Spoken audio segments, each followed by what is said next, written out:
Today on the Biz Talk, we have a special episode, something a little bit different. We have YN senior mentor Brittany Hogan on with us today.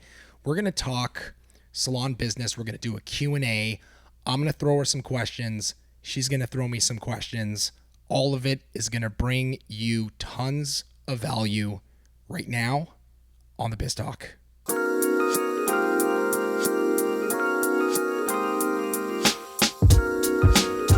Brittany. Yes. Thank you very much for joining us today on the podcast. We just got done with Mentor Weekend. I've been talking for 2 days straight. No, I'm not just going through puberty, and this is the reason why my voice sounds like this. I've been talking for 2 days straight. I literally lost my voice. One thing I can do is just talk my head off like I'm doing this moment. How was Mentor Weekend, by the way? Was it a good experience for you? I mean, if I told you, you'd be jealous. That's good? It was really okay, good. That's really good. Okay, yeah, good. It was good. It knocked my socks off. Awesome. That's really good to hear. We did tons of like new products, and we had a competition. We talked business, social media, and was having a chat with Brittany. I'm not kidding you, literally 2 minutes before we started this. And I learned so much about her, which was that not only is she writing a book, and that's where her questions are coming from, but she's also doing something very interesting as a nail professional. She's got her own brand. She's got her own brand of clothing. She's got great social media. She's got a great salon business as well. I absolutely love that you're doing all of these things. So let's get into it. Okay. Cool. How about this? I'm going to hit you up with a question, then you can hit me up with a question. Does that work? Okay. Okay, but I go first.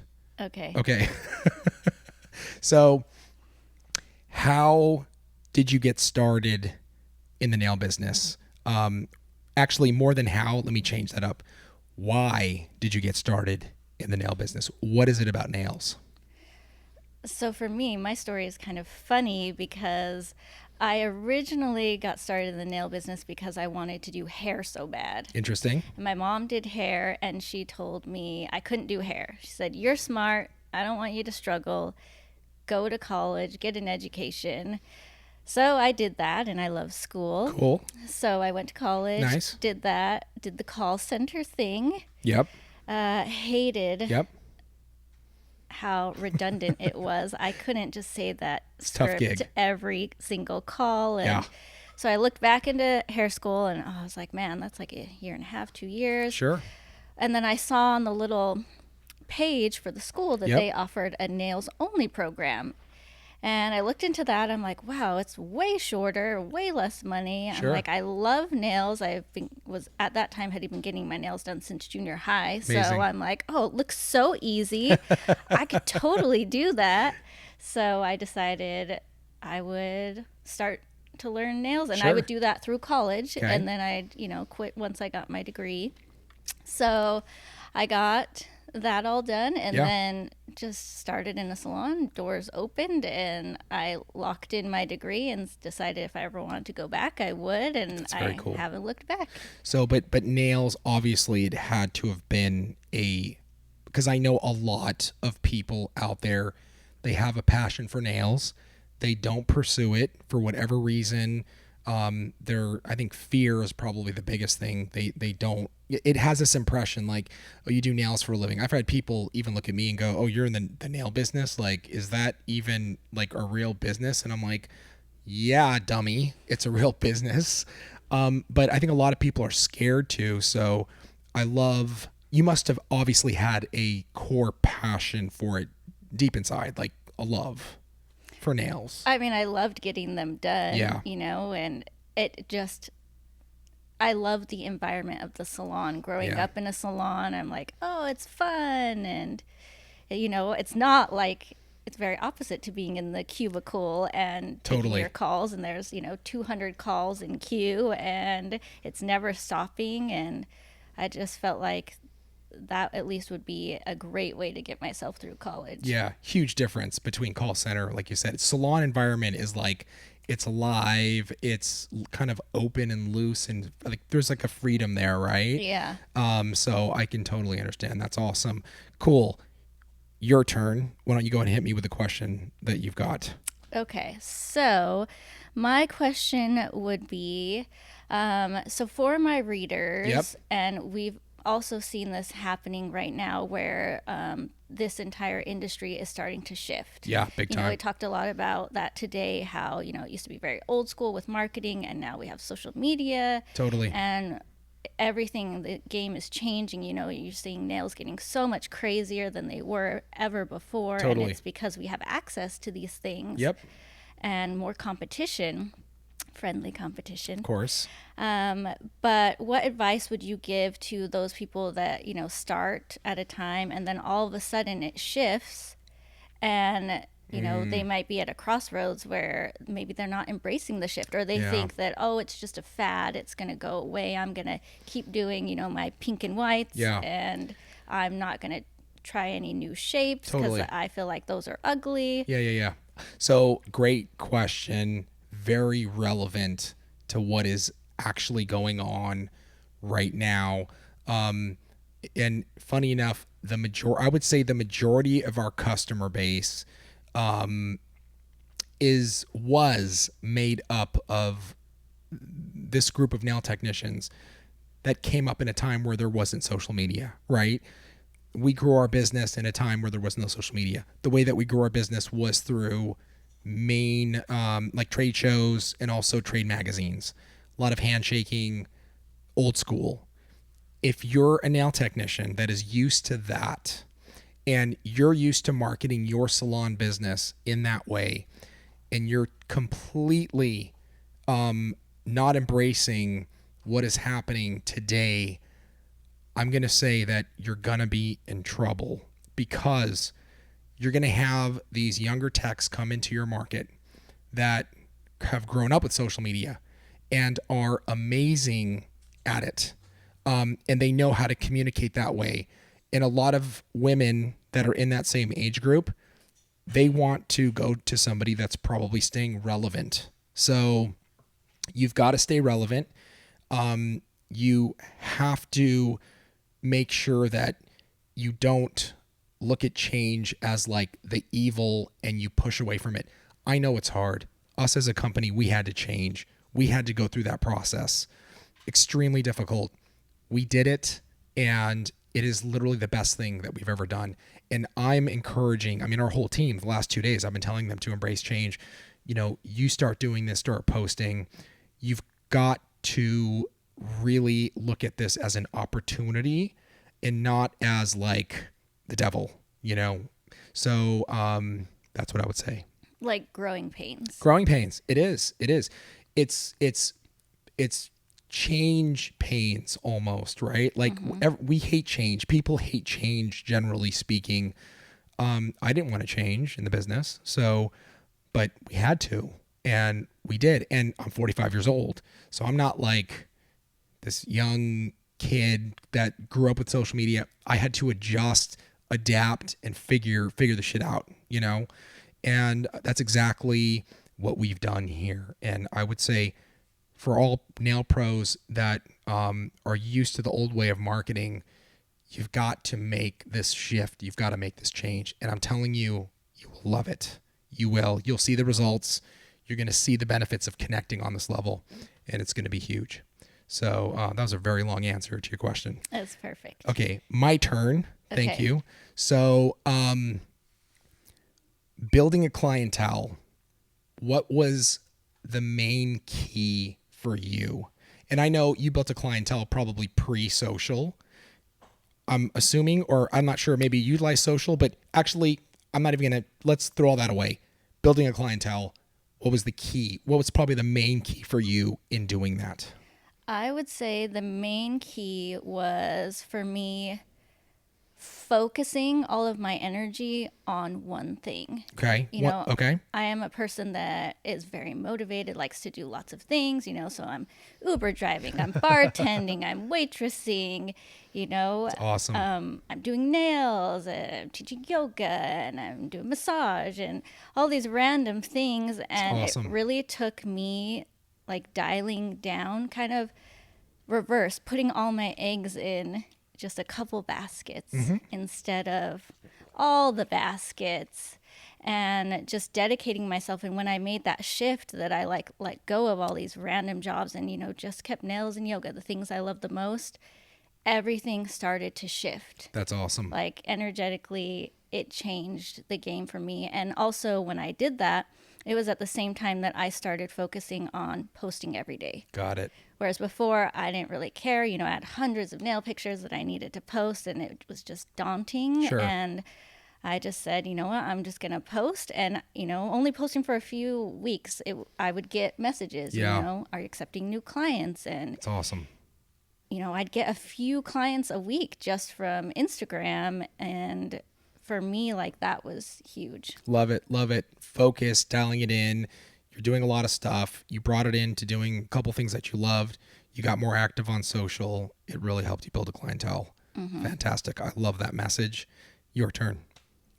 My turn would be, what would you tell someone brand new to the industry, like fresh out of school, doesn't know much about marketing themselves at all? Us nail techs are more creative, so that's really not our strength. Sure. Is the business aspect or Artists. marketing. Yeah, we're creative. totally. And what would you say would be maybe the top things that, hey, you're right out of school, this is what you do, this, and this? Yeah. It's really one thing, actually. I would tell somebody that wants to build their like social media presence. Like there's so much thinking going on. There's so much thinking about how maybe I'll do this, writing it down, putting a lot of stuff on paper or putting it in your notes on your iPhone. There's so much thinking and planning and thinking and planning and thinking and planning. Instead of all of that, start testing and doing all those things. Literally, don't get caught up in overthinking every step you want to take. So for example, God, I wish I want to learn how to be good on social media for nails. Okay, that second you should start posting so that you can feel like what it's like to post. In the same way, how do you get good at nails? You don't get good at nails by thinking about getting good at nails. You can watch hundreds and thousands of demos on YouTube, right? How do you get good at nails? You have to do them. You have to do them on people. You have to do them in the salon setting. In order to be successful when you're coming out, you have to know, and this is a hard thing to do, because when you're coming out and you're about to enter the nail industry, it's scary. But you got to just start doing. You just have to, you got to go. So less thinking, more doing. You want to get good at social media? Start posting a lot and see what happens. Try things, experimentation, but experimentation through doing and not overthinking. Cool? Yes. Okay. And for me, you had 3 questions, right? Okay, so this is my third question for you. What's next for you in nail? Like, you've built a clientele, you're doing your own branding, you've got your own clothing line, you're yoga instructor, so many things. But specifically, where do you want to go next with nails?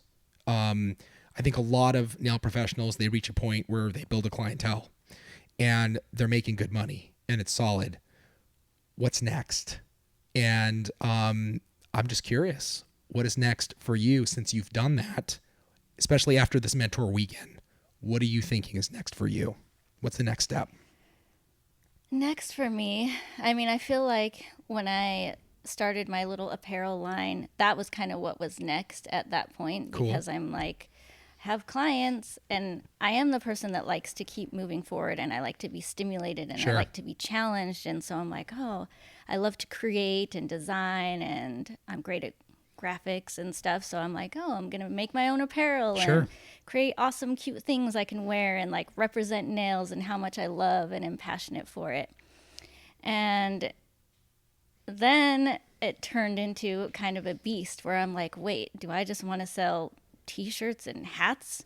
You know, because also what got me going down that path was, you know, how do I stop trading time for money? Right. Because I do work for myself. I don't have, you know, paid time off or, you know, 401k going on and stocks and all these things. So I'm like, how can I add more security and give myself a little more freedom? You know, what if I break my wrist and now I have to take, you know, 3 months off? What am I going to do? So that's kind of what started the ball rolling down that path. But then, like you said, experimenting, you know, so I tried that and I'm like, okay, I like this. I love designing. This is fun. But that became a whole nother animal, you know, and okay, now I got to market, run these ads. That's right. And I am the jack of all trades. So I, you know, built my own website, created all my logo, my marketing, everything myself. And that takes hours. Of course and it does. It's really time consuming and it becomes a beast. Right. So now I'm in the stage where I'm open to lots of ideas and I'm like, okay, what's my next thing I can experiment with? Because I tried that and I like that, but I still don't know if that's the perfect fit for me. And, you know, after this weekend, it's like, okay, posting more. And I'm like, okay, well, maybe I'll just make myself more famous in my area and start charging more money, and then maybe I won't care that I don't get paid vacation because now I'm making more money. See, I love that right there. Maybe I'll bring in more clients, charge more, make more money is just music to my ears for you. Even just as a possibility of like what's next in nails for you. It's just interesting to me. It's a challenge, right? Because you've built a clientele. So can you increase that demand? Can you get more exposure of your brand in your area and ultimately charge more money, which will lead to more time? I like that a lot. I think that's super interesting for me. You know, I like as a possibility. Not that, you know, I don't know if that's like solid, that's what you're going to do. But it sounds super interesting. And for anybody else out there that if you have built a clientele and you're kind of in that, like, what's next, I think that's a good sort of like path and direction to go. Can I build more demand through marketing, branding, even doing apparel? All these other things help your brand in total. So that's very cool. I would pose that challenge to anybody else out there that's having that same thing. So that's super interesting. I love it. Last question. On the subject of branding, how do you suggest someone starts to brand themselves? Or maybe explain branding to people? Because if they're fresh out of school, like they have no idea what that is. So branding, this is my definition. Content marketing to me is branding. Okay. Specifically, so let me break this down. Okay. Your brand is ultimately kind of like your reputation, you know, of your company. So when I think of branding, I like to think of it as like, what is our reputation of our company? Who are we as a company? People having that deep connection with who we are. How do you do that? Today, I believe you do that by putting out a lot of content on the internet, so people can actually see who you are as an organization, as a nail technician. What does your brand represent? You know, for me, our brand represents putting out content and giving so much freaking value to nail professionals that they're just, I mean, we're just literally bombarding them with as much as humanly possible, you know? And also, like, as a reputation that we're good people, you know? Yeah, I want people to understand that about our brand and that we genuinely care.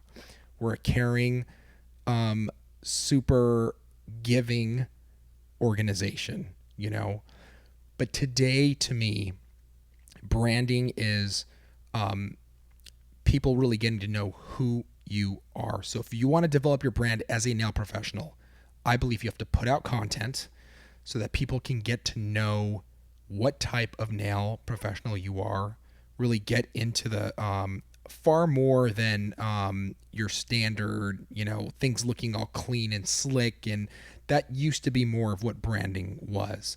Today, I think it's more transparency and just getting to know you. The way to do that, you have to put out content on the internet, Instagram, posting, putting stories.